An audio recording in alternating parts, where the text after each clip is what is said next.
won't too much grace lead to even more sinning? Well, you might think so at first glance. People throw stones at God's grace, right?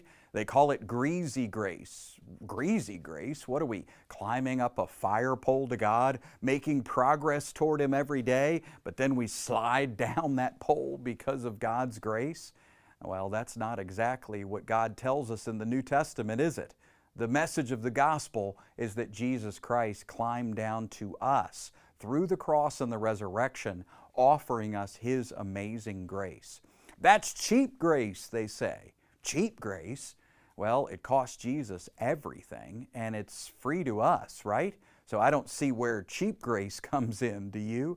How about hyper grace? People use that verbiage to throw stones at the message of God's grace. Did you know the New Testament actually uses that prefix hyper 3 times to talk about the overabundance of God's grace? That we have grace in excess, that it's off the charts, over the top, amazing grace.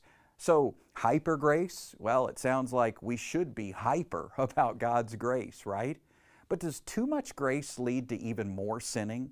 Well, the New Testament says the polar opposite. Titus chapter 2 says the grace of God teaches us to say no to sin and to live upright lives. Furthermore, we look in the book of Romans and we see the Apostle Paul saying, sin will not master you because you're under grace. So, if you're under law, sin will master you. If you're under grace, sin won't master you. So, if you try to tone down God's grace, then you're toning down your victory over sin.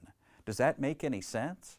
What if we decided that God was right, that His grace really is sufficient for us? The reality is Jesus Himself told us, if you're forgiven much, you're going to love much.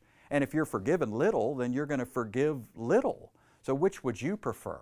How about we soak in the love and grace and forgiveness of God, realizing that His grace inspires us not to sin, but to live upright lives. That's the truth about God's grace.